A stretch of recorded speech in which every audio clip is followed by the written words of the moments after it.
Welcome back to the show, my friends. I am your host, Eric Szilagyi. If you've had an uncomfortable experience and you'd like to share it here on the show, please get a hold of me at contact.uncomfortable@gmail.com. The world wants to hear your experience. They want to hear your story. So reach out to me and let's get yours on the next episode of Uncomfortable. If you haven't yet, make sure to follow us on Facebook and Instagram, both at Uncomfortable Podcast 65. And when you do, please make sure to leave us a 5-star rating and review. That alone is the one way that you can best help get this show out in front of others into the algorithm. More people viewing means more people with more experiences coming to the show for you. Uncomfortable Linktree is now operational and the single best place that you can find any and everything uncomfortable all in one spot. All of my Uncomfortable podcast episodes, links to the YouTube, links to the Penford Media documentary series that I've been in, and other podcasts that I've had the pleasure of being a guest on. That's Linktree/Uncomfortable1, and that is spelled with the lowercase u, uppercase N, just like the logo. We'd love for you to help support the show by visiting the Uncomfortable merch store and picking up some cool Uncomfortable shirts, sweatshirts, hats, but time's running out. We're pushing out the closing of the store until Sunday, May 5th. There's a lot of great styles on there. We've added new colors and additional styles, especially for the ladies out there. So if you've been wanting the most comfortable in uncomfortable attire, now is your chance. The online store is a great way to get you guys a bunch of different options without me having to carry a large inventory. So you place the order, they print it once the store is closed, and they ship it right to you. So there's not a lot of issue with it whatsoever. It's a great way for me to be able to provide you guys with merch and not me having to have shelves full of shirts to ship out. Please help out the show. We appreciate it.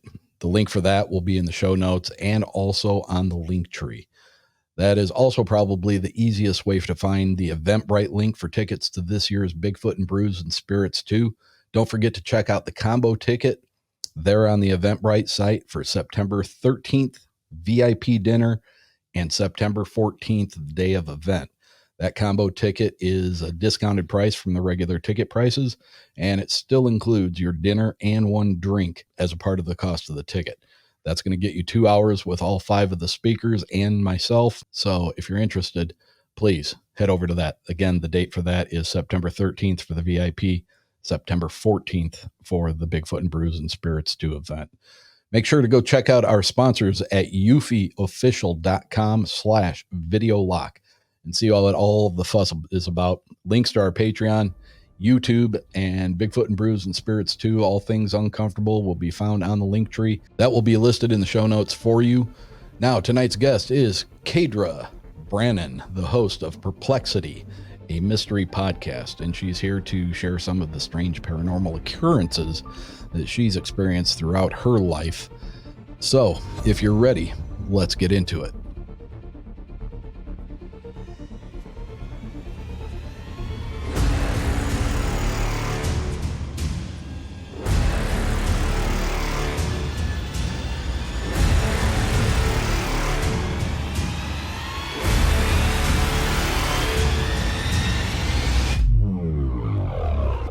If you will, please give a warm, uncomfortable welcome to Kaydra Brannan, the host of Perplexity Podcast, a mystery podcast. Perplexity? I'm sorry, I said that wrong. Perplexity, a mystery podcast. Kaydra, how are you? Thank you for being with us. Hi, I'm great. How are you? Thanks for having me. I'm well. I screwed that all up at the end, and I apologize for that. It's all good. So before we get into anything, please straighten me out. The name of the podcast and the topics that you cover. Sure. Yeah. So it is a mouthful. So my podcast is called Perplexity, a mystery podcast, and it's dedicated to all things mysterious. So similar to topics that you discuss on your show, I talk about cryptids, paranormal encounters. I have guests on my show every once in a while as well. I also cover true crime. So just a lot of mysterious phenomena that I basically find new tales that have left me perplexed, and I talk about them each week. Very good, very good. And I think there is a definite crossover between a show like mine that strictly sticks to the paranormal and the cryptids and stuff like that, and the true crime, the mystery. I mean, some of the things that I was looking at on your that's in your library, let's call it, very very reminiscent of things that you would find on Unsolved Mysteries. Yes, I love Unsolved Mysteries. That's a show that I grew up watching, and when they kind of revamped it over the last few years and they released it on Netflix, I got so excited. I was like, "Oh, I have to go watch these," and binged them all. Yeah, So, been they enjoying that. did a great job. Did a great job on that. In fact, oh, I think it might have been season 2, the one that they had about the UFO lights over Lake Michigan. Yes. That actually happened. Well, where it started is about 2.5 hours from me, and where it ended is about 30 minutes from me. So Oh, wow. when it was happening, not as it was happening, but once the report came out about it, that was very local to me. So there was a lot going on about that. I actually did a That show about that episode with the gentleman that was in there that ran the radar up in Muskegon, and then also on that show we had the MUFON director, the state director for MUFON out of Michigan, as a co-guest on there. So that was a really interesting. Um, and then actually, unbeknownst to me, a gentleman that I worked with later that same year was at a location on the lakeshore, and he and the people he was with saw the very same lights doing the very same things. And then after they departed, a couple of minutes after that, there were military jets that were flying from west to east coming over the lake from the Chicago area in pursuit. Oh, So wow. that was pretty Do you cool. do you know how much time had passed between, like, the The original sighting and the what your friend original saw? sighting I think took place in March. It was cold, and when he had his sighting, it was in mid late summer. Okay. So when I got that information, I gave it to the MUFON director, and he was able to go back and he found a series of sightings that had been continuing to happen from the March incident all the way through for the next 7, I think he said 7 months. Wow, So that's whatever fascinating. whatever was going on was not just an isolated incident. It No. was continuing to happen. So, and then not too long after that, there was a report of a commercial airline that was flying over Lake Michigan, crossing from Michigan into Indiana airspace, um, via the state line, I suppose, who were witnessing the same exact thing out over the waters, kind of around Gary, Indiana. So Wow. it was Those are just always it, the compelling ones. yeah, especially when you have the continued, eyewitness sightings of credible eyewitness sightings, that something's definitely going on there. Something's definitely of interest to whatever is in those things. So, Absolutely. Kaydra, um, so you sent me a kind of an outline of some of the things that you've had happen. Mm. One of them you said you've never talked about before. So, is that in the paranormal, or is that the one that you had a knock on your door? The paranormal one is the one Okay. that I've never talked about before. So let's hang on to that one for the end. Okay. So, because that one really kind of creeps me out a little bit. Yeah, it's very strange. What got you into wanting to do the podcast? Yeah, so I've listened to true crime podcasts for like a really long time, since they started getting really popular. So this would have been probably like 7 or 8 years ago, and it was just like year after year after year. That's what I would do. It was like if maybe 10% of the time I was listening to music, and the rest of the time when I was driving, I was listening to some type of true crime podcast. And then I started coming across more and more in the mystery realm, and I've always loved mysteries. We grew up watching Unsolved Mysteries and CSI and Law and Order in my house, kind of a true crime Hmm. household. And I think around the time of COVID, I just kind of started thinking about my career and what I wanted to do, because I have a career as a speech pathologist, and it's a great career and I love healthcare. But at the same time, it's like, I don't know, this part of me that was kind of itching to branch out into a different world a little bit, because I did grow up in like the arts, and my Hmm. dad does voiceover like I was telling you earlier. He's a writer. We grew up doing theater and things like that. And when I was younger, I wanted to do acting. That didn't work out. And I just started coming across these different podcasts, and it just made me think like, oh, what if I did something like that? But I knew I didn't want to do a strictly true crime podcast. I wanted to be able to open myself up to a little bit wider of a genre, and I loved mysteries. So I didn't fully know by any means what I was getting myself into, like how much work it was going to be, but started doing it and haven't taken a week off since I started December 2022. And um, it's a small independent podcast. I'm very proud of how far it's gotten. It's kind of become a family affair. My parents have bought my merch, and my dad does my voiceover intro outros. I was going to ask. Yeah. Yeah, that's my dad. So, it's slowly growing, and my dad actually was here this past weekend and asked like, "So what's your goal and where do you see it going?" And I was like, "Honestly, I this may sound bad to some people, but I don't have a goal. Like my goal, if anything, is to talk about stories that fascinate me, and if that resonates with somebody and connects with them, then that's what I want. I want to be able to create. It's kind of like when an artist is like, I have to create something. So I'm in that headspace now where if I am not making an episode or I'm not creating, then I feel like unproductive. It's interesting that I mean, because you kind of strike a chord with me, because my girlfriend has said, where do you see this going? How much how much time do you want to invest in this? Mhm. How big do you want it to get? Mhm. And that's a really hard question to answer, because, Mhm. obviously I'd love to have millions of listeners.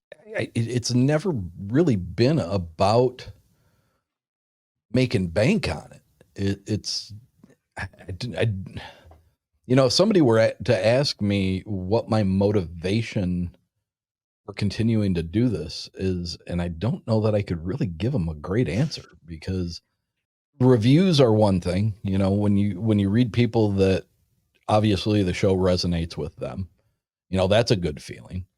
Um, getting recognized by other podcasts is a great feeling. Um, you know, would I like to get to the point where this was a self-sustaining? I guess I can say that the show sustain itself, so Mhm. it's paying the bills for itself. It's no longer costing me anything. Um, Sure. but sure, it'd be great to be able to get this to become a significant part-time job, you know, financially. Yeah. So, but it's never been about money for me on it. So I mean, it's weird, because like when I do try to think of ways to promote the show and increase the popularity and try to get perks to other listeners, when you start charging for things, it kind of feels weird. It's I don't know. I haven't been able to wrap my head around it, and I don't know. Hopefully, I can at some point. But you'd think after 3 years, three plus years, you'd have a better idea, but I really don't. I resonate with that as well. Uh I I feel like if I had to explain why I do this, I think like when I started this podcast there I just realized there were so many things that I wanted to know about. Like I've always craved learning and Mhm. knowledge, and I pride myself in being a pretty open-minded person. So when I hear something that I don't understand, I try to not dismiss it. I want to ask questions. I want to know all the different possibilities of how that could have been or what that could have been. And I think that's a big reason why I like do this week after week, because I get to learn about a new topic every week that is fascinating to me. Or you go into a story thinking it's going to go one way and it's something completely different, or your mind changes like 6 times while you're researching something, and that makes it really fun. And like you said, if you reach a fan or another podcast and they reach out to you and are like, "Hey, I see you and I really appreciate what you're doing," or "That was a really cool episode," Yeah. that definitely keeps us going, because it is a lot of work, but at the same time, it's a passion. So I I have gotten to where I can now be in this, like, at least in this point in my life right now, I do contract work. I can be flexible with my work schedule. So I'm doing my career Monday, Wednesday, Friday. And I've kind of turned this into my other job where Tuesdays and Thursdays I'm like recording and researching. And sometimes if I don't finish something up, I'm doing that a little bit on the weekend. Yeah. I feel like I had to do the podcast for like a whole year before I got comfortable with the idea of even asking for any kind of money. Like that, I made the Patreon about a year after I started doing the podcast, and I still feel weird being like, pay Yeah. me, you know? Yeah. Yeah. But It's a strange thing. yeah. Really, I mean, it's a humbling thing for sure. Um, and I try to keep ego out of it. I don't have a lot of ego as far as this goes. I'm very proud of the sound of the show. I'm very proud of the presentation. Um, fairly recently I've started doing the video component of it as well on YouTube. I'm very proud of the studio and how it looks, and the cameras and everything.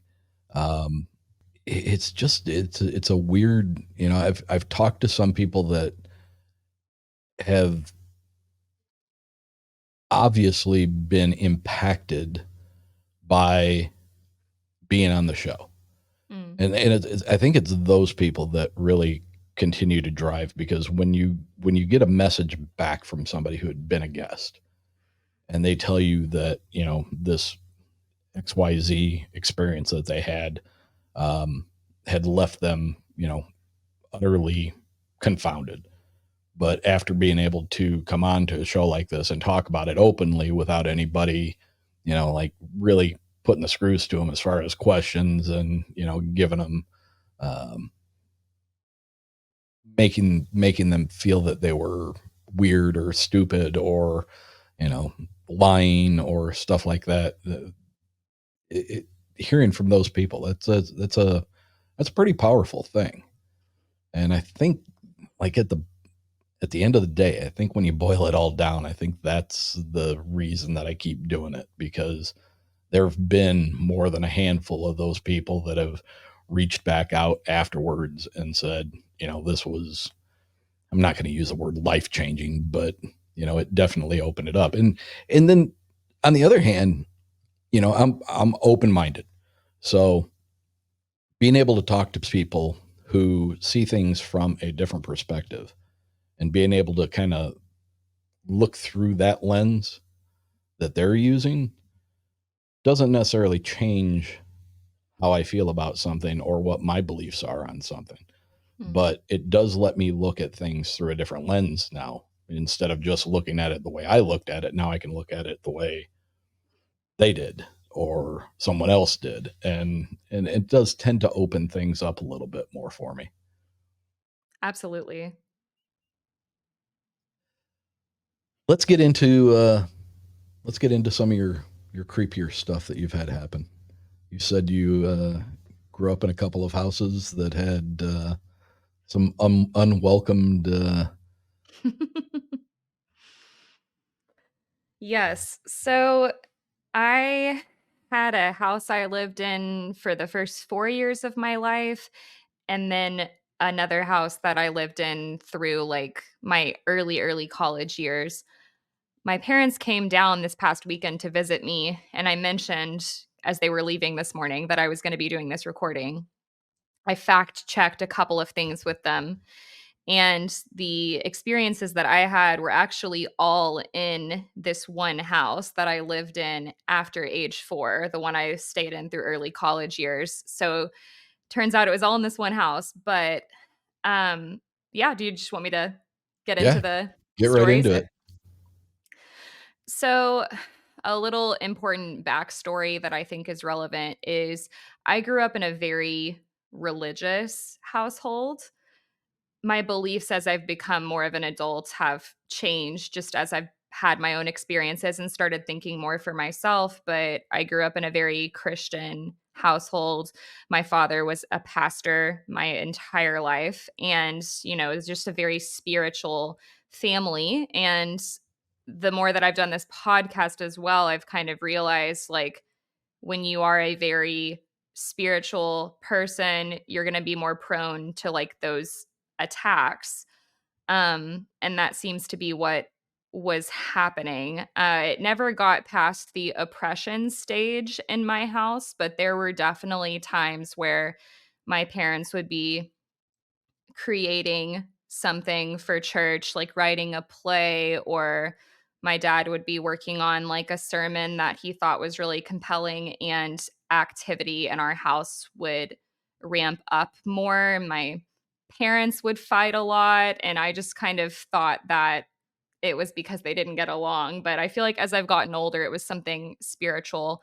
Um, there's a particular time that I remember where I was home alone, and we had a two-story house. My bedroom was right next to the office, that my mom would do work in, and I don't remember what I was doing in my room, but the door was open, and I heard someone call my name, clear as day, "Kaydra," and it sounded like it was coming from the office. And so I was really confused. I was like, "Is my mom home?" Because it was a distinct, like, female voice. So I got up and I knew nobody was home. So I was like, "Sounds like mom, but I know it's not mom." I'm kinda creeping towards the office, but I didn't step foot in there. And I remember calling out, like, "Mom," or "Hello." And as soon as I did that, I got these goosebumps on my neck, and, that, like, hair standing up on your neck feeling. I felt like something was behind me, like, intently watching me, and I got this sharp rush of air in my left ear, and something whispered my name, "Kaydra," like, really sharp, just straight into this ear.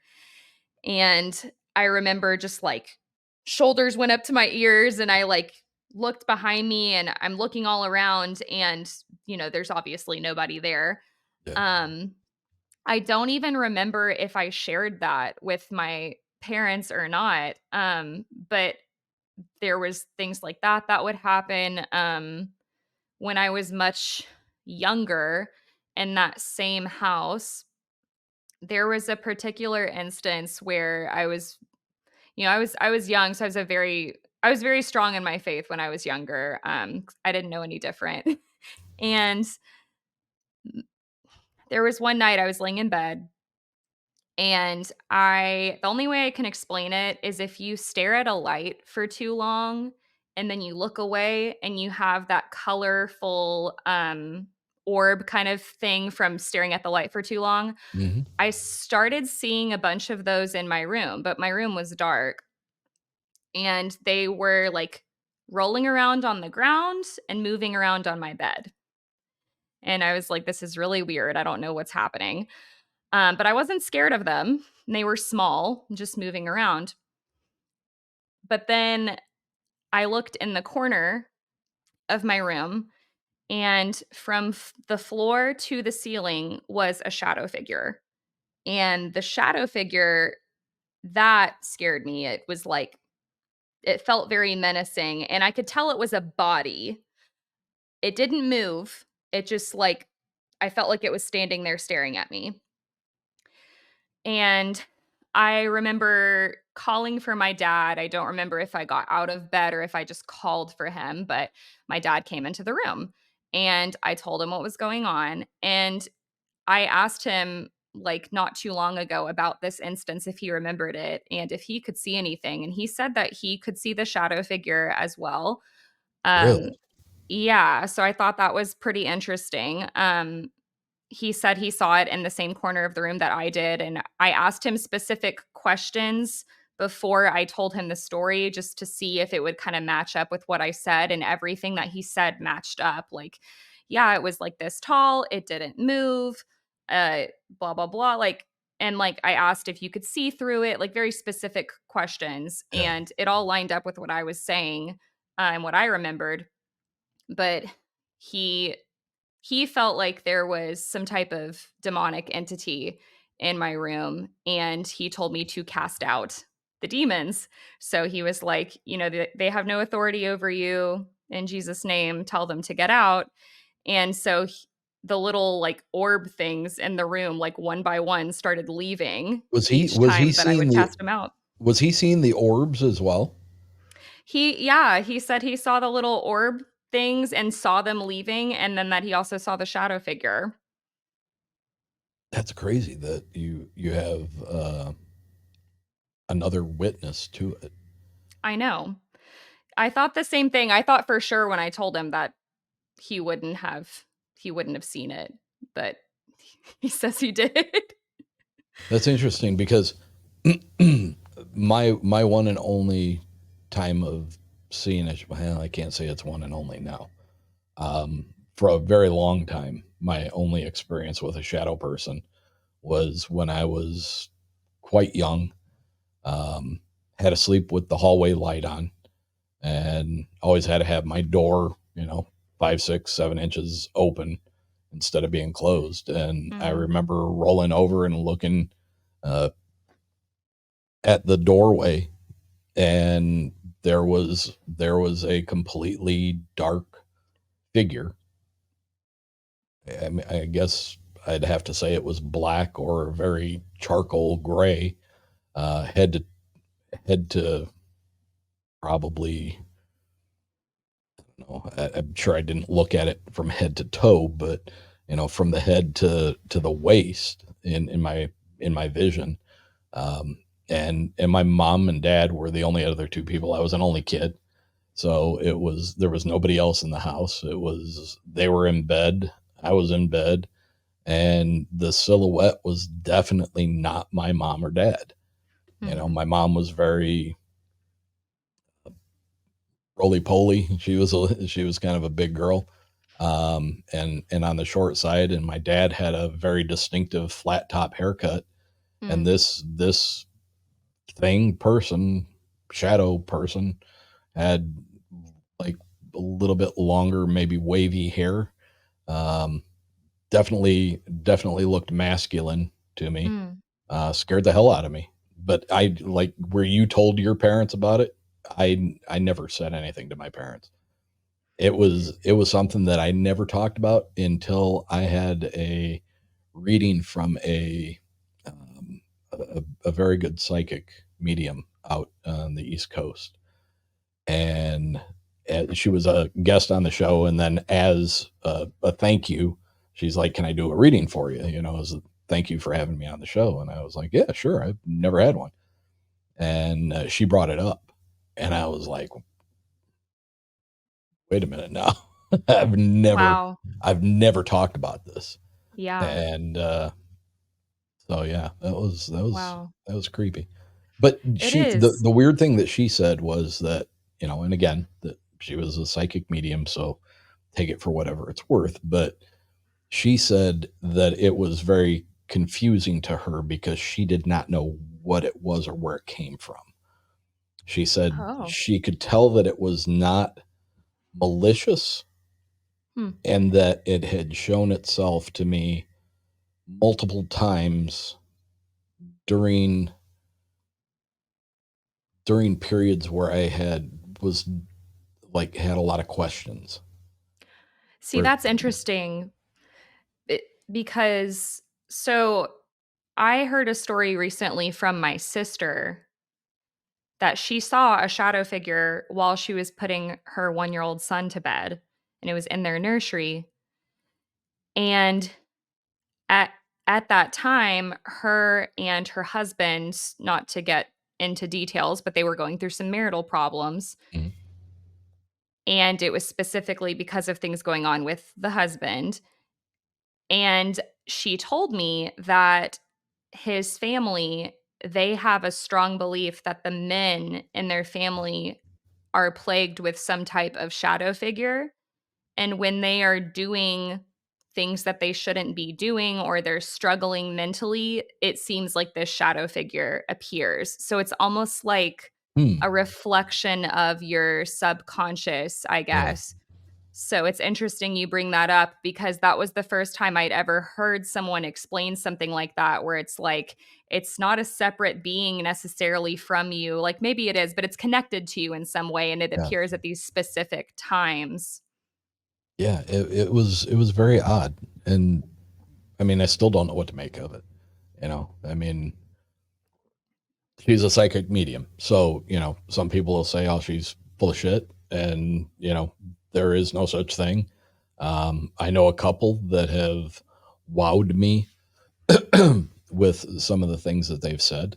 I know one that doesn't even profess themselves to be a psychic medium. That they just are, and she again was the second person that ended up being able to pull that out from just talking to me.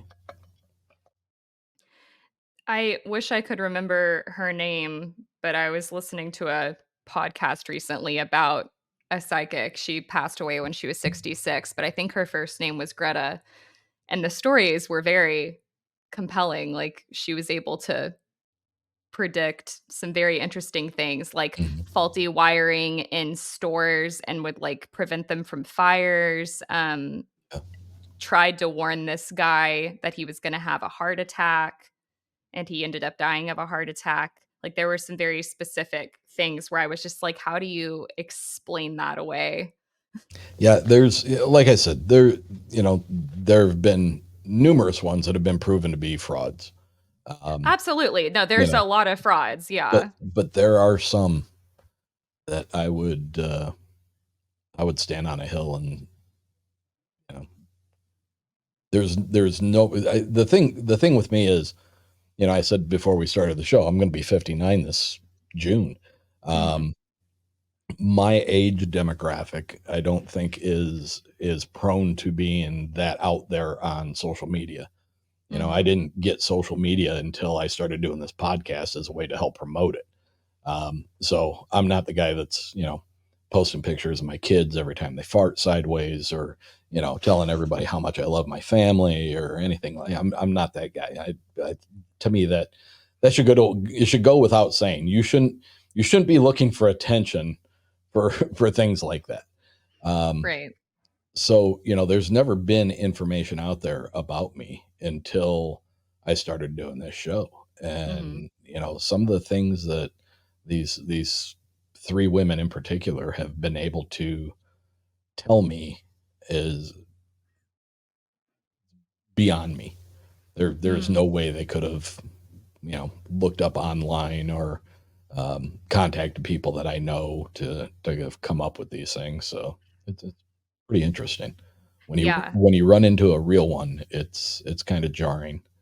I find psychics to be fascinating. That's like one of my favorite mystery elements, like anything psychological too. I find that really, really compelling.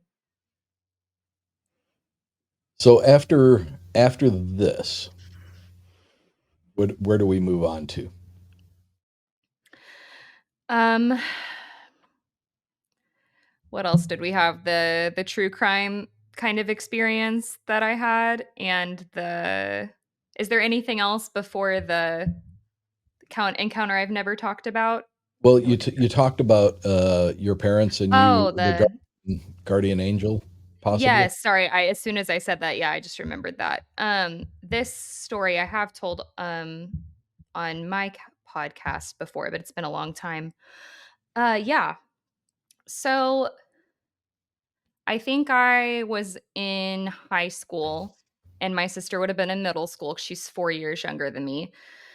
Like I said, my family was very religious growing up, so we would have, like, church groups at our house all the time. That was, like, the regular thing, and my parents had, like, a small group going on in our living room with a bunch of church people, and then me and my friend were in the backyard. My sister was playing across the street with our neighbors, and so me and my sister are both outside, but in different areas, obviously. I heard a really loud scream. It sounded like a woman, but I found out later it was my sister. I guess because I just never heard her scream like that. So I ran over to the fence when I heard this scream and looked over, and across the street, I see my sister. And she had been playing on a rope swing with my neighbor. He was spinning her around, and the rope, was twisting and twisting. And so it got cinched around her hair. And then the rope, I think on the bottom, broke to where my friend couldn't, or our neighbor friend couldn't, like, hold the rope for her anymore. So she was stuck in this tree hanging by her hair with this rope. And all I saw looking over the fence is my sister with a rope in her, like, head neck area. Yeah. So it really, really scared me.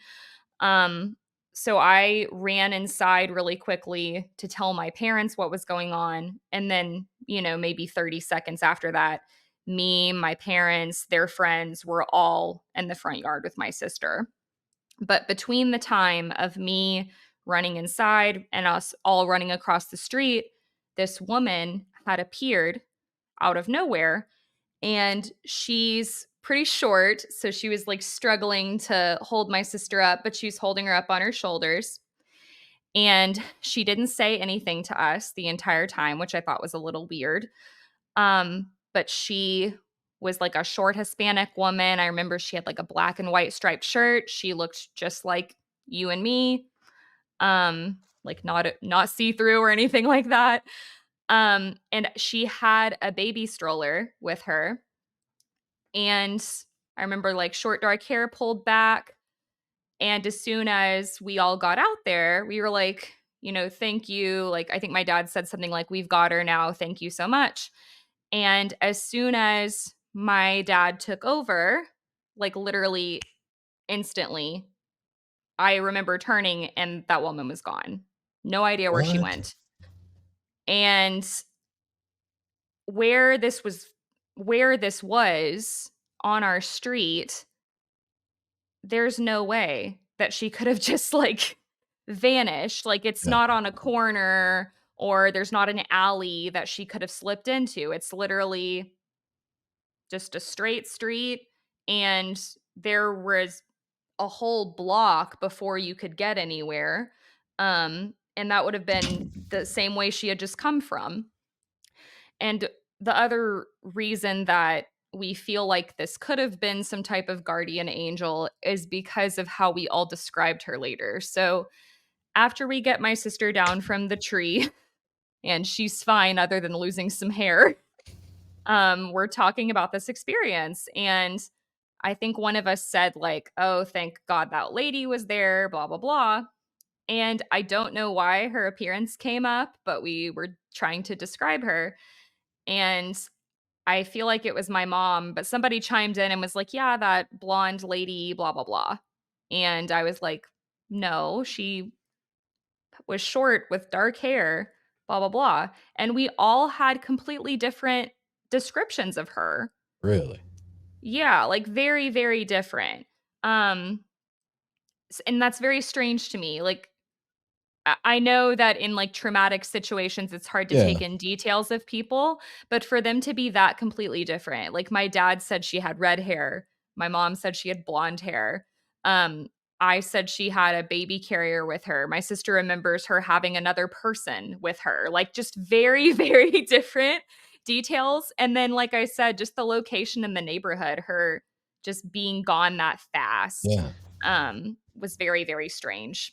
Well, you bring up an interesting point. Like if you put 10 people on a street corner and there's an accident, then the police come and they take statements down, and out of those 10 people, everybody saw it from a different perspective. Everybody was looking at something different when it happened. So it's natural to find there be some inconsistencies. But then there's always a way to draw into each one of the people's experience, as far as the commonalities that show up. But when you're talking about a handful of people who saw this woman getting your sister down out of this off this rope, Mhm. to be Yeah. that consistently different.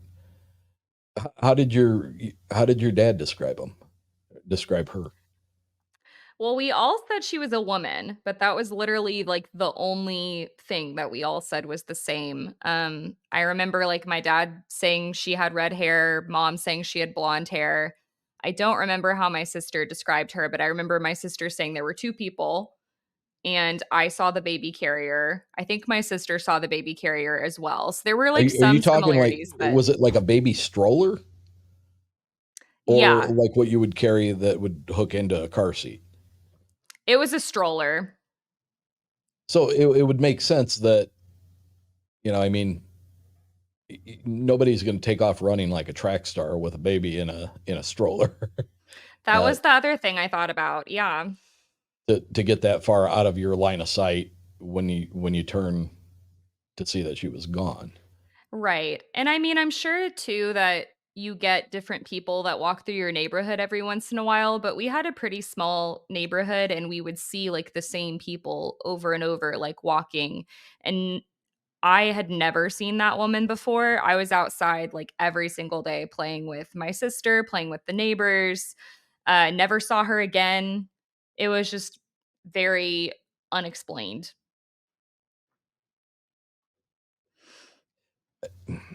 That's such a strange set of circumstances. I mean, for her Mhm. to wind up in that position to begin with, Yeah. you know. That's my sister. Have you She ever gets into some strange situations. have you ever looked at these things? See, I have the privilege of talking to a lot of people who have grown up in the same type of family that you have, very Mm, religious. Father's a mhm, pastor, mom's heavily involved in the church. Church group meetings at the houses and stuff like that.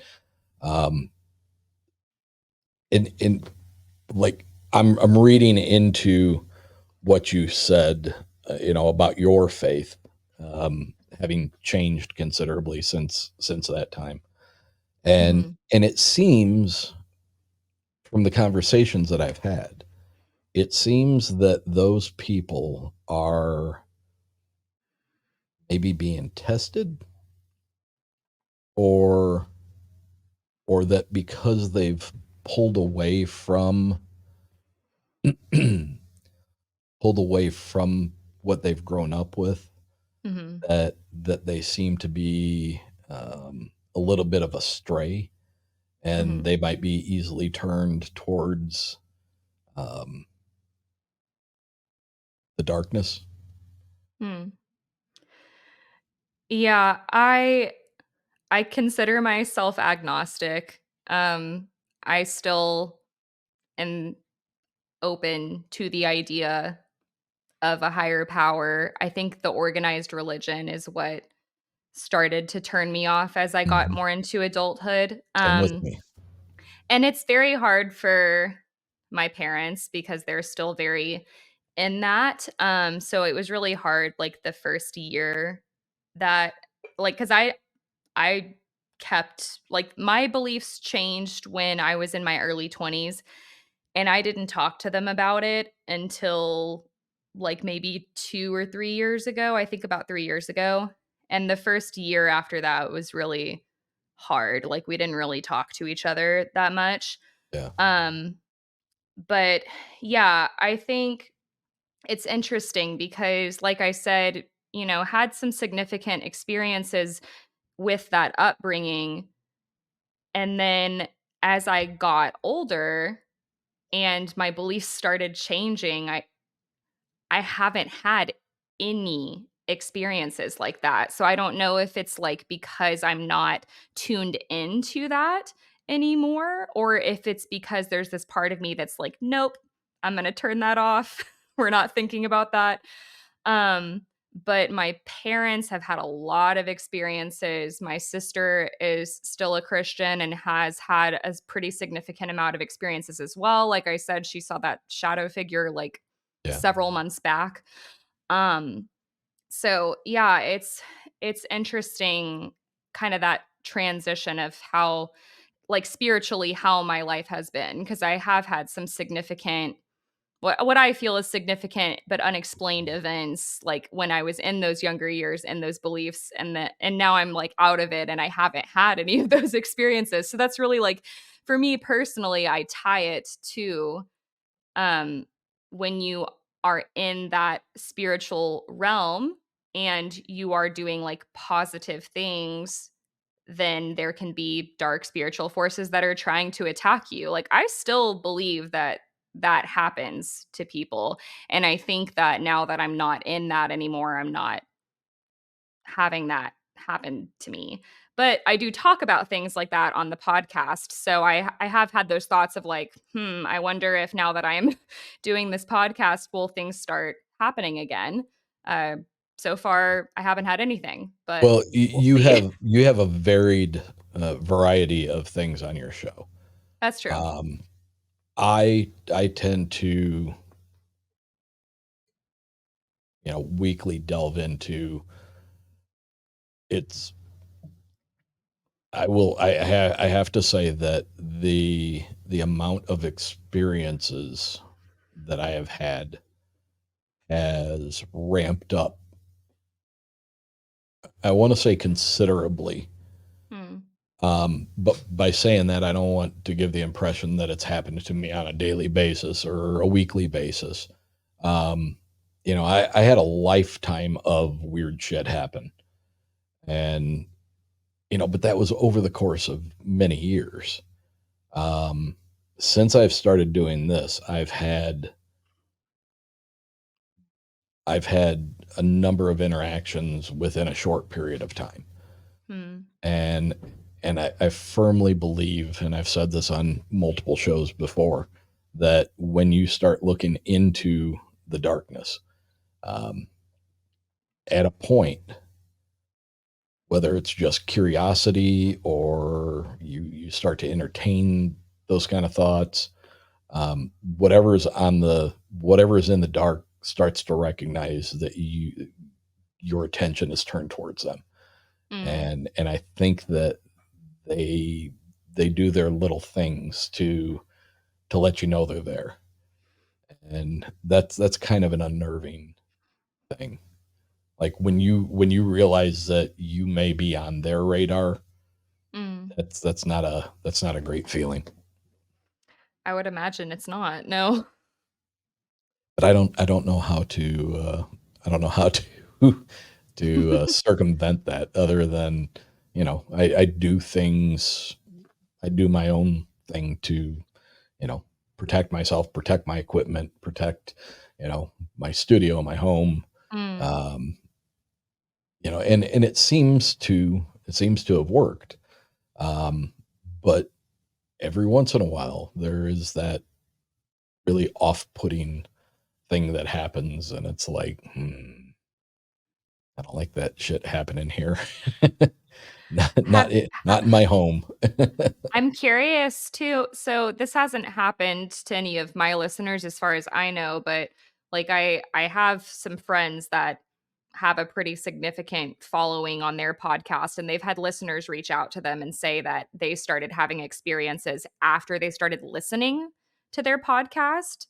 I'm curious if you've had anything like that where a listener has said, like, after I listened to this episode, this weird thing happened to me or I've had anything a like that. few. I've had a few. Um, I think more so, like there's been a couple of interviews that I've done where people have isolated um, like EVPs that happened during the recording that Mhm.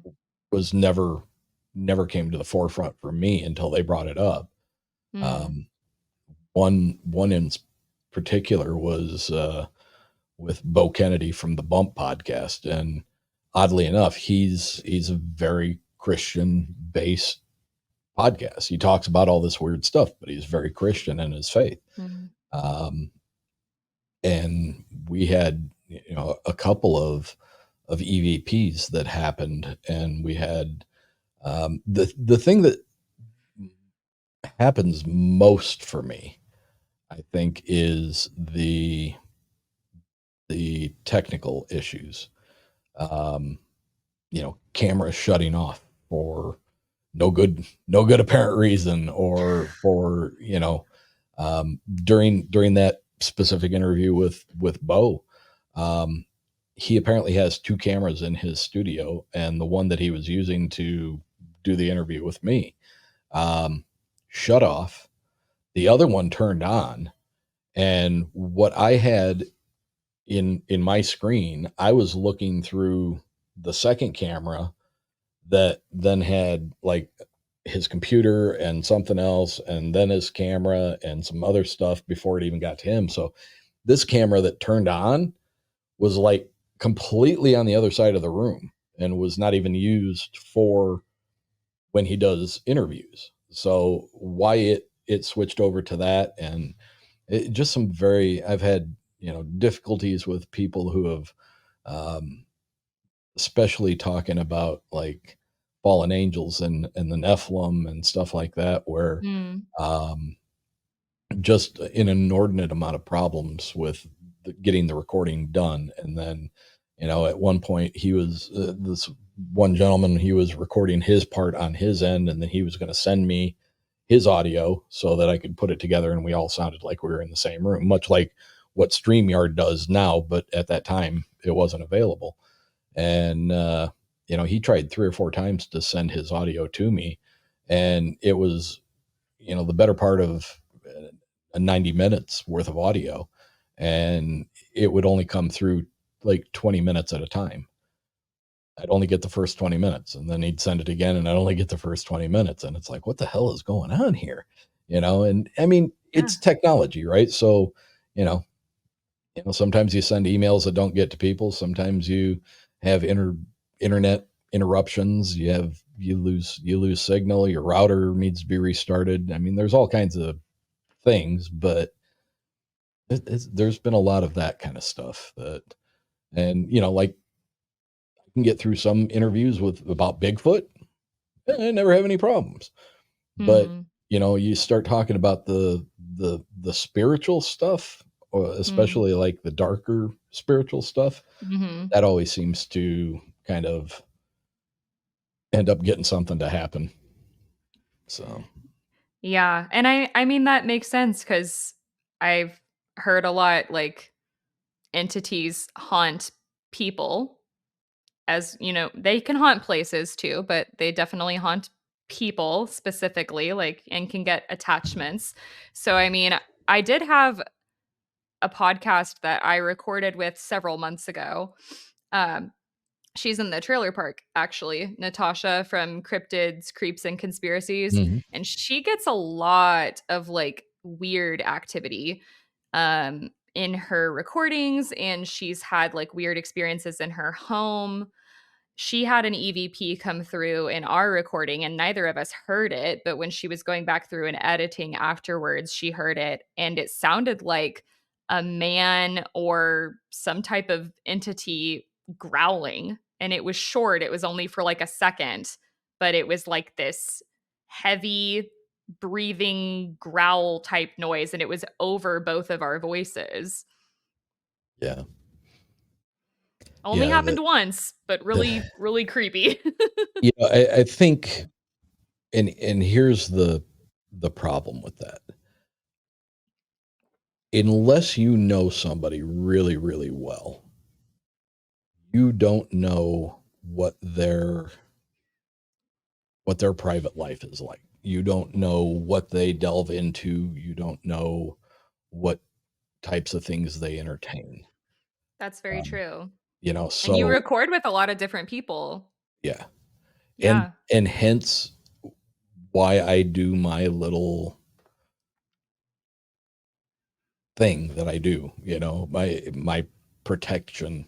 I guess a Yeah. friend of mine calls it bubbling up. And Mhm. um, I mean, is it silly? Maybe. Does it do anything? Maybe not. But Mhm. uh, I do it because Mhm.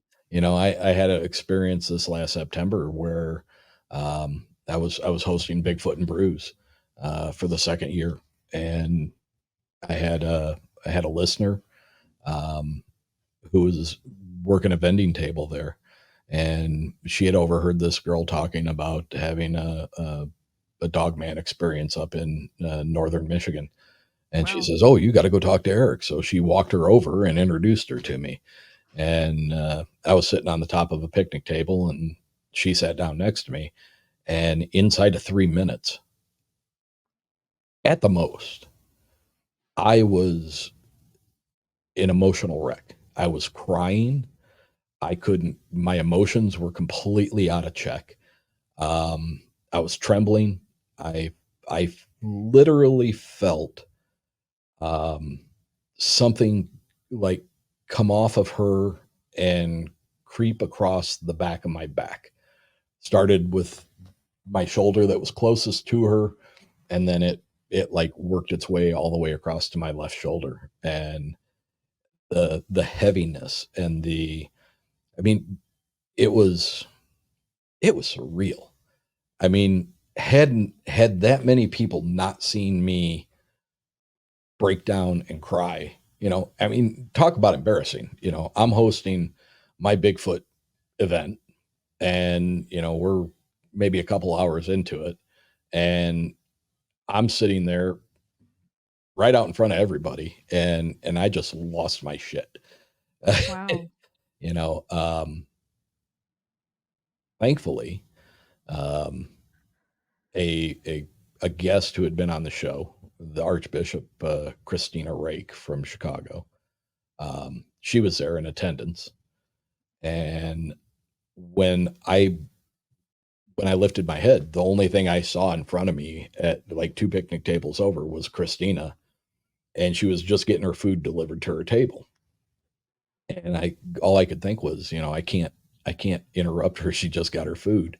But I could do nothing but grab that girl by the arm and Mm. walked her over to Christina and said, you have to talk to her. And then I had to excuse myself and got out of everybody's view, and just I lost my shit for, you know, 10, 15, 20 minutes. And Christina ended up having to um, pray over me. Wow. And when she did, my knees buckled. Now, I grew up Catholic, had not been practicing for a long, long time. My thoughts on religion, organized religion, I believe in a creator. I believe in um, that, but it's not through going to church. Mm. Mhm. And when she prayed over me, my knees buckled, and I Mm. literally felt that weight come off of my back and my shoulders. Wow. And I looked at her after it was done. I'm like, fuck, does this mean I'm Catholic after all? And she just smiled, and she's like, it doesn't matter. It doesn't matter what you think you are. She's like, you're good. But She did say, had she not been there, had there not been somebody that could have done that for me, and if I would have gone home with that, and this was a really interesting part of it, because I always looked at um, that kind of an infestation as it leaving one person and going to another. Mm. She says that's not correct. She says it spreads like a virus. It didn't leave that girl. It just replicated and went to me as well. Wow. I've never thought of it that way either, I but that never that actually never makes sense. Yeah, it never dawned on me that that would be the way that it happens. Wow. And I was like, to what end? I mean, I didn't know this woman from anything. She's like, you got to understand that, you're there. The majority of the people that are in the audience are there because they're a listener of the show. Hmm. She's like, you are the the personality that is running the whole thing. You brought the speakers, you set up the thing. It's all your deal. She's like, so you're super open. You are so open because you're meeting people that listen to you, and you're having great conversations, and everything is great and wonderful, and it's a great day. And she's Mm. like, you are not protected at all. And she said that thing just decided to latch on, and its goal would have been to get into my house, get into my kids, to get into my family, and just do its thing, just do Wow. its nasty shit. And so thankfully she was there, and I have not had any lasting effects from it. But Hmm. that was tell you, as far as somebody who is very skeptical about a lot of things in religion, um, I've changed my mind back Mm. to prayer. Prayer does work. I believe that too, personally. I feel like our beliefs are actually very similar as you were just talking through your thought process with that. Like, and I say this as like a healthcare worker too. So I'm a speech pathologist. I do a lot with cognitive therapy with patients, learned a lot about the brain. And there's also like evidence based, peer reviewed research about the power of prayer and meditation and how it strengthens your cerebral cortex. And it helps significantly with mental health, longevity of life. There's a lot of benefits to prayer and to meditation. Um, as far as who you're praying to, I personally don't think it matters. I think it's a lot of like there's this connection mentally and spiritually. Um, I feel like when you're praying, it's giving you that extra connection. Like Yeah, I've heard this a lot before. It's like we are spiritual beings having a human experience. experience. Yeah, So when you pray, it's kind of opening up more of that. You're tapping into that spiritual self, and it's healing in a way. I believe that. I do 100%. I mean, to me, the proof was September 9th, 2023. So, you know, Mm, that was that was powerful stuff. I mean, it didn't change. It didn't thrust me into headlong into Christianity, or thrust me headlong back into the Catholic faith, or anything like that. mhm. Um, but it definitely um, it definitely it's weird because it's very hard to It's talk hard to about. articulate, Yeah, yeah. I mean, it has strengthened my belief in something. Right. I actually very much relate. I relate to that. I don't I think it's hard because you can try to be so logical about it, right? And it's Mm, like we as humans, it's like we like categories. We like putting a name or a label to something. Like if you're sick, you want a diagnosis so you can know the problem and how to right. treat said problem, right? But you can't do that in this universe with everything. And so I think it's okay. I can't remember who I was recording with, but several months ago I said something similar where I was like, I think it's okay to not know. And like when I hear stories from other people, it's like, oh, it could be this, it could be this. And that's something I always try to tie into my episodes is like I really try to not pin it to a specific thing. Like here's what it actually was. It must have been this. It's like there's so many things it could have been. It doesn't have to have a name Yeah, to it. It's more about the experience itself. it is. I agree 100%. And anytime anytime there's money to be made, I think I think you run the risk of there being disingenuous stuff. So, Hmm.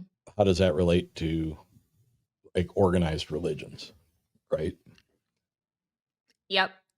So many Yeah. so many religions throughout the world, so many cultures throughout the world have flood events. They have figures that are similar to Jesus Christ. That you know, instead of being God, it's Allah or whoever it is. Um, but there's so many similarities that I cannot I cannot believe that all of the religions of the world, other than other than Satanism, I guess, um, are all started in the same with the same events. It's all the Mm. same. It's all the same God. It's all the same creator, or I mean, they've just they've just turned it into their own. Whether it's a cultural thing or what, and for one religion to say they're the one true only religion, I disagree with that, because I think if you're if you're having a personal relationship with that, if you're one of those people that goes to church because you think it's the right thing to do, but you don't have a personal relationship with why you're there, Mhm. then you're just going through the motions, right? Mhm. And I don't feel the need to go through those motions. I have my personal relationship with whatever created me. And, whether that's just innate of the universe, that I happen to be a happy accident, or, whatever it is, at least I have a relationship with it, and I respect it. And um, so, yeah, I don't, it's such a, I admire people who have such undaunting faith that they can stand behind one thing and say, this is it. This is the answer. This is the one true answer. I admire that. My issue is I have too many questions. And when you get into religion, nobody likes people who ask questions. They don't, they want blind faith following. And Mhm. I got questions. So, Exactly. Yeah. I think that's another reason why like doing podcasting like this is so good is because we have all these questions and we're probably not going to get a lot of answers, but it's like we're meeting with like-minded individuals who are like I've had this experience.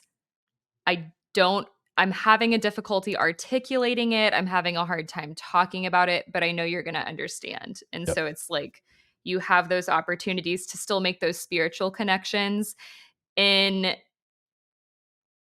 a less organized capitalistic way, you know? Right. All right. Where do we go from here? um got those other experiences. Let's See, get into how are you the doing on time? Are you doing okay on time? yeah, let's get into the last one that the Sure. strange man. The one I haven't talked about before? Yeah. Okay. So yeah. So this also happened when I was a child, and there Roughly what was age? a What age? I want to say I was in middle school. This is the other thing that's hard about this is I regret not telling anybody about this, and I regret not talking about it or like trying to write it down because my memory is a little bit fuzzy. So I'll tell you what I remember and try to piece it together as best as I can. The Okay. good news is there's other people that were involved that saw something as well. But I was at our neighborhood church one night because my parents were on staff there and there was a tornado watch in our area and it was supposed to be touching down in the area, and so my parents wanted to go up there with some of the congregation and like pray over the city so that there wouldn't be any destruction. So we drove up there, and my parents and some of the adults were in the sanctuary area praying, doing whatever. And me and the kids of the adults were all in this nursery area. And we had like one of those roll-in TVs where you could like it's like a box TV on like the rolling wheels. Yep. We were watching I remember we watched Mary Kate and Ashley. And we were just hanging out. We had a mattress in there in case we had to take cover under the mattress. I remember it was dark in there. But at one point I had to go to the bathroom. And the pastor's daughter was watching all of us. And she was like, okay, I can't remember if she was going to walk me to the bathroom or just let me out. But, you know, like those daycare rooms that have the two doors, like one's at the top half of the door and Yeah. one's at the bottom half. Yeah. So she opened the bottom half of the door. And that's where I think of like, I don't know if I was in middle school or maybe younger, but because I was short enough to go under that door. So I could have been younger. But what I remember is I walked under that door and I felt something on my right-hand side. And so I looked to my right and it was this long hallway. And I remember it was kind of dark in the hallway because it wasn't during like a service time. There were just people up there praying. Um so I look over though, and again, like as real as you and me, kind of like the quote unquote angel experience, like he wasn't see-through. It looked like a human being. There was a man at the end of the hallway just staring at me, and he looked dirty and disheveled. He Okay. had So not just a silhouette. You actually got a good look at him. no.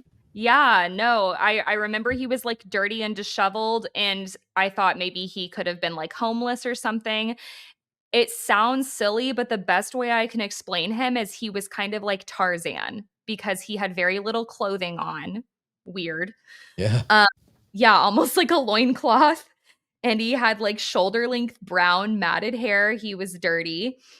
And then he started running, and he ran across the hallway, ran right in front of me, and then disappeared.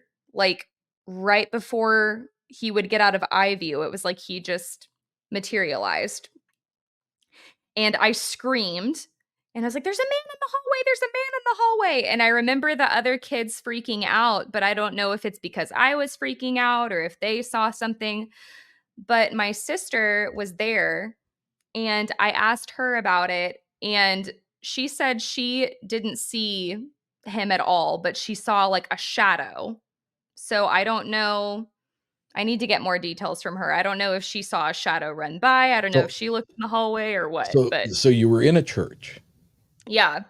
and you see a guy who was for the most part naked except for a loincloth Yeah. with dirty shoulder length hair. Did he have a Mhm. beard? I don't remember if he had facial hair or not. Could this have been Jesus?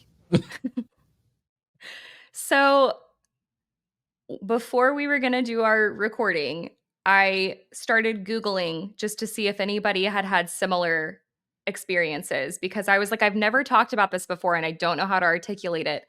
And that was the only thing I came across was like people saying they saw Jesus, but his his energy felt dark. Like I was scared of him. Yeah. It didn't feel like how I would like to think seeing Jesus would feel, if Right. that makes sense. And that's not the only time that I saw him. Like I saw him 3 separate times all in that same evening. But Really?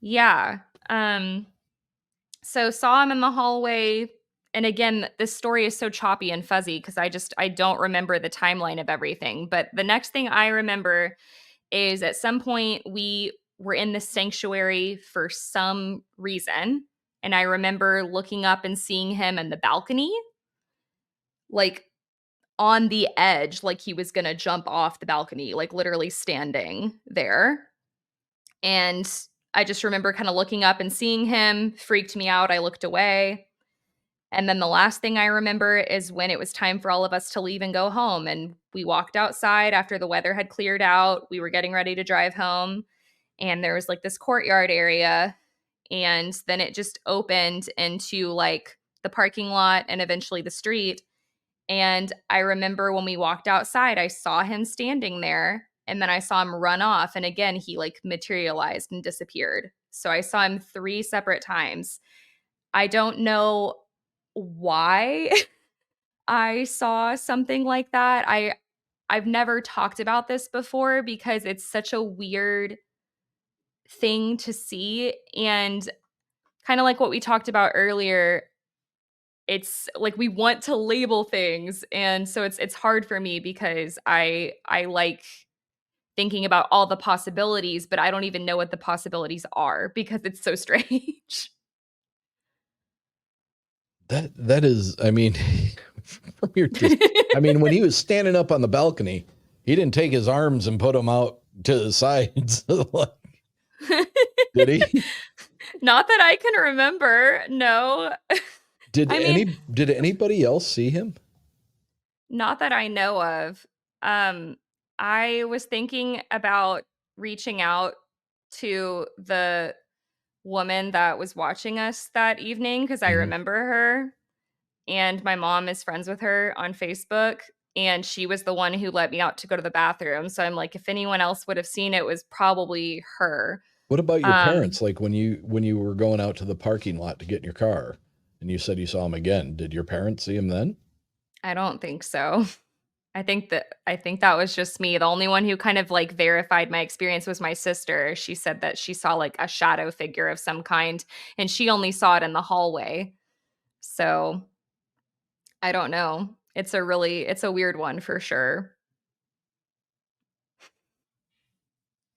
Hmm. The other thing that jumps out at me is like all of your experience has been around um, a lot of religious iconography. All right. So Yeah. in your home, you know, your dad, your mom, all of that, and then, you know, seeing this in the church as well. Right. Because I haven't personally had as far as, like, at least it didn't register in my mind, I haven't had a UFO or a cryptid experience. I haven't had something that was, like, super, like, "Oh, that must have been a ghost per se," or like an isolated event where it's like I can't really tie it back to religion in some way. And like I said, this was all, like, in that time frame of when I was, like, a very strong Christian. So that's, like, the one connection that I So can like kinda make to it. as a child, you said you were a strong Christian. Like Yeah. if you're being completely honest, Mhm. were you at that young age, were you a this is going to sound terrible. No, it's okay. Were you just going through the motions because that's all you knew, or was your faith indelibly strong? I did not know anything else. So, I feel like there was a period as I got older where I was going through the motions. I feel like that probably started around high school.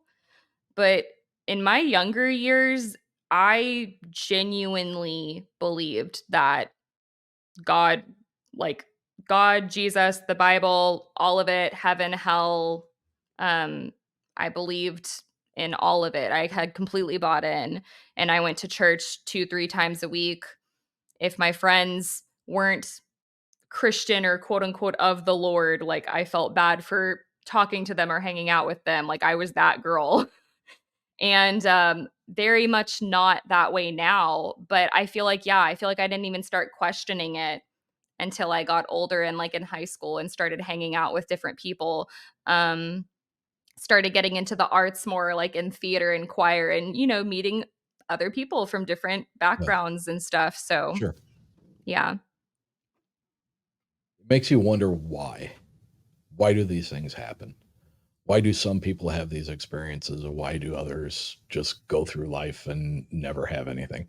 Are they actually having experiences, but their brain immediately jumps to some kind of explanation that is more easily consumed by their brain than to accept that they've had some kind of a spiritual experience? Right. I don't know. Yeah. I've thought about that too. I was recording with my sister the other day for my podcast, and we started talking about psychic mediums. And there's a big rabbit hole I went down recently just watching a ton of videos of one of Tyler Henry, a really famous psychic medium. And when he does readings, he'll very often say, well, this loved one has tried to reach out to you before. They've tried to talk to you before, and you didn't hear them, or they came to you in this way. And it's not always going to be these big, glaring signs like seeing Tarzan in a hallway or whatever. Like, Right. there's these things that cognitive dissonance is a real thing too, where it's like, if we don't understand it, or we can't accept it, then a lot of times we kind of close that chapter. Sure. And I think that that's something that is important to challenge and question. We're all on this earth to have one experience. Why do we have to categorize it in these specific ways? I really try to like keep it open and say like, this is what happened. I don't know. I think that's the best. I think it's good to acknowledge that you had the experience. Mhm. And I think it's okay to be left wanting when it comes to not having an explanation for it. Well, and I feel like when you try to find an explanation, you can go crazy because there's some things that it's just like you've exhausted all the avenues and you still don't know. So I think that it does make me feel a little bit better though, especially with like stories that I cover. Like I pride myself on there's definitely things I've gotten wrong. Don't get me wrong, but I pride myself on like really trying to research things well, and I'll look at tons of different sources and think of like a lot of different theories before I record and actually talk about something, because I want it to be compelling, and I don't want it to have this one specific narrative. I want to be able to say like it could have been this or this or this. So those are some Sure. of my favorite stories where it's not straightforward. I think that's important to just keep your mind open.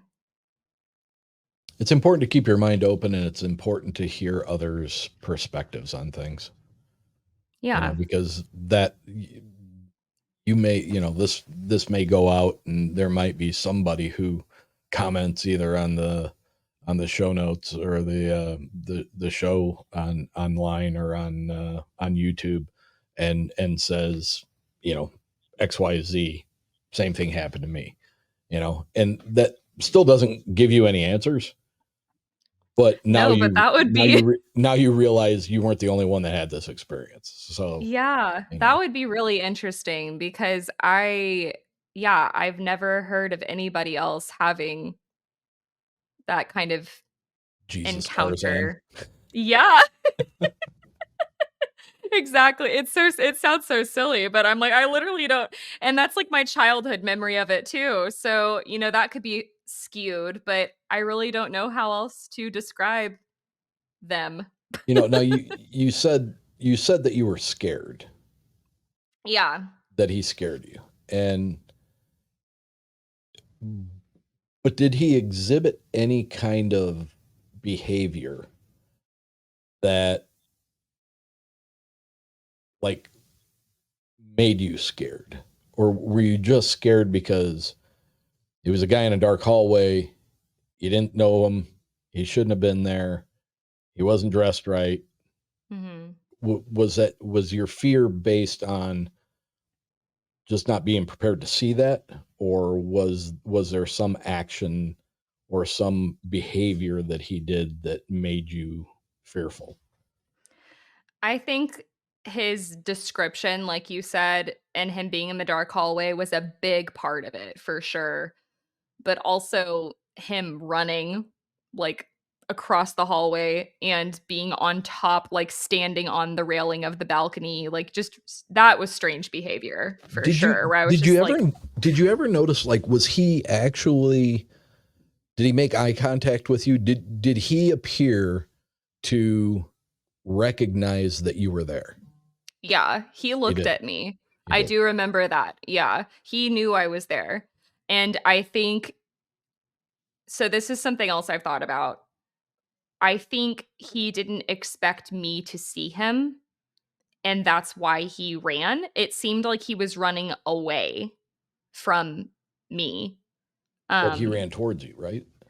he ran the only way he could. It was like one long hallway. Okay. So he ran to the other side. He did run in front of me, but then to the other side of the hallway out into like the lobby area. So it was like I'm getting out of the situation. How strange. Yeah. It's definitely like the weirdest experience I've ever had. I don't know what to make of it at all. And like when So he was on the balcony, you didn't look up and point and go, "Hey, everybody, look."